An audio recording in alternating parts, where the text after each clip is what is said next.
આપણે બનાવ્યા છે સેવ મમરા, સેમ ટુ સેમ બહાર જેવા જ અને સાથે સાથે એકદમ ટેસ્ટી.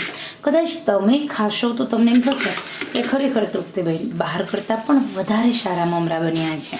તો એકવાર તમે સેવ મમરા તો બનાવતા જ હશો, પરંતુ મારી રીતે બનાવો, ઓછી મહેનતે ઓછી સામગ્રીમાં અને વધારે ટેસ્ટી આ સેવ મમરા બનીને રેડી થઈ જાય છે. આજે આપણે વઘારેલા મમરા બનાવવાના છે. ખરેખર આ રેસીપી એકદમ સિમ્પલ છે, સરળ છે. જો તમે મસાલો આવી રીતે કરશો, મમરા કેટલી વાર શેકવાના છે, ક્યારે વઘારવાના છે, સૌથી પહેલાં તેલમાં શું ઉમેરવાનું છે, મસાલો બધો ક્યારે કરવાનો છે, તમારા મમરા ખારા થઈ જાય છે તો શું કરવા થઈ જાય છે, મસાલો તળિયે ચોંટી જાય છે, મમરા બળી જાય છે શેકતી વખતે શું કરવા, એ તમામ ટિપ્સ સાથે આજે વઘારેલા મમરા બનાવવાની આ રેસીપી બહુ સરસ મજાની છે. ખરેખર તમે નવી જે રસોઈ શીખતી નાની દીકરીઓ છે, બહેનો છે, લોકો માટે આ ખૂબ જ સરસ ઉપયોગી ટિપ્સ છે, ખાસ કરીને વઘારેલા મમરા બનાવવાની. તો ચલો, તો અહીંયા આપણે સૌથી પહેલાં મમરા ચાળી લેવાના, એટલે ધૂળ હોય, કચરો હોય તે ચાળો એટલે નીકળી જાય. ઘઉં ચાળવાના ચાળાથી આપણે મમરાને ચાળી લેવાના છે.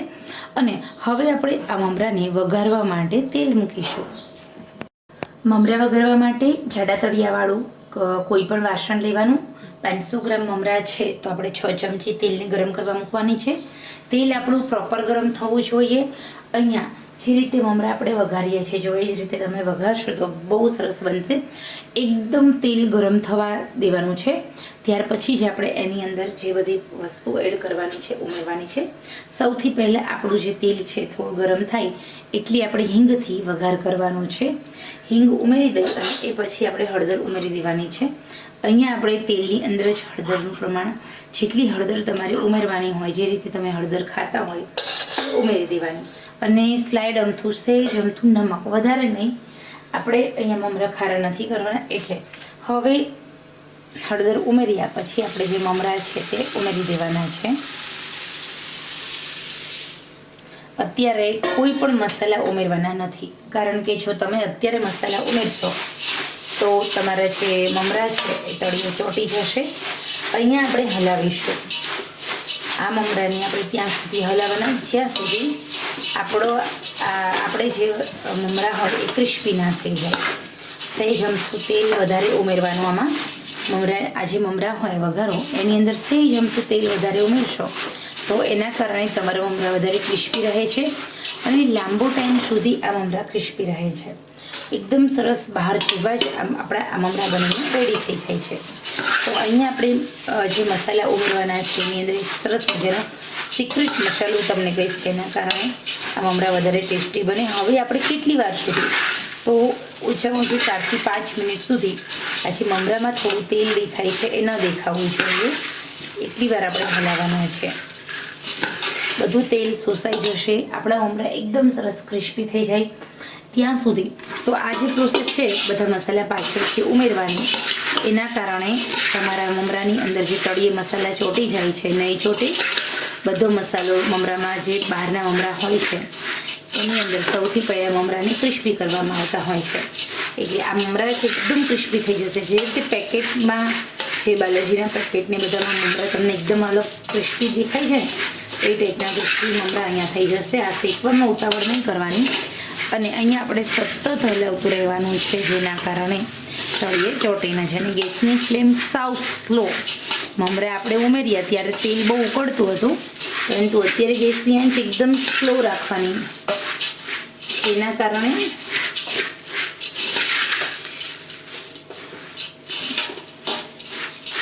હવે અહીંયા આપણે જોઈએ તો પ્રેસ કરીએ મમરા, ટક અવાજ આવે છે, યસ રાઈટ.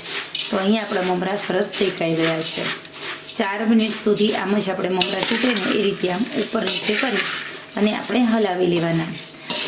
તો હવે ગેસની આંચ આપણે બંધ કરી દેવાની. હવે આ મસાલા કરતા હોય ને ત્યારે ખાસ ગેસની આંચ એટલા માટે બંધ કરવાની છે કે આપણા જે મમરા હોય એ બળી ન જાય. ગેસની આંચ બંધ કર્યા પછી પણ આપણે આવી રીતે મમરાને ઉપર નીચે કરવાના જ રહેશે અને પછી જ આપણે મસાલા બધા કરીશું. હવે લાલ મરચું પાછળથી ઉમેરવાનું, કારણ કે બધા મસાલા તળિયે ચોંટી જાય છે.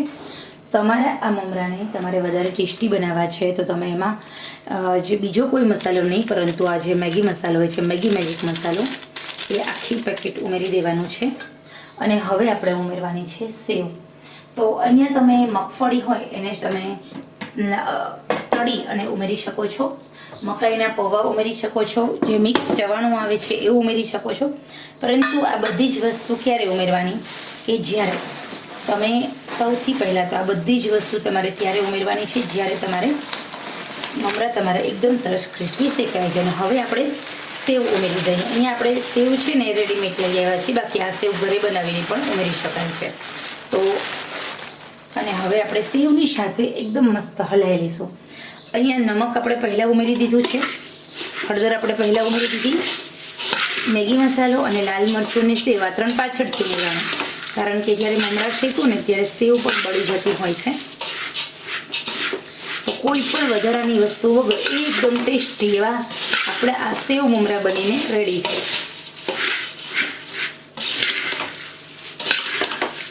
આવી રીતે તમે સેવ મમરા બનાવશો ને તો નાના મોટા સૌ કોઈને ભાવશે, ખાતા જશે અને વાહ બોલતા જશે. તો ત્યારે વેકેશન ચાલી રહ્યું છે અને આવા સરસ મજાના બહાર જેવા સેવ મમરા ઘરે બનાવો, એકદમ ટેસ્ટી અને મજેદાર એવા આ સેવ મમરા બનીને રેડી છે. તો આશા રાખું છું આપ સૌને આ સેવ મમરાની રેસીપી પસંદ આવી હશે. આપણે બનાવ્યા છે સેવ મમરા, સેમ ટુ સેમ બહાર જેવા જ અને સાથે સાથે એકદમ ટેસ્ટી. કદાચ તમે ખાશો તો તમને એમ થશે કે ખરેખર તૃપ્તિબેન બહાર કરતાં પણ વધારે સારા મમરા બન્યા છે. તો એકવાર તમે સેવ મમરા તો બનાવતા જ હશો, પરંતુ મારી રીતે બનાવો, ઓછી મહેનતે ઓછી સામગ્રીમાં અને વધારે ટેસ્ટી આ સેવ મમરા બનીને રેડી થઈ જાય છે.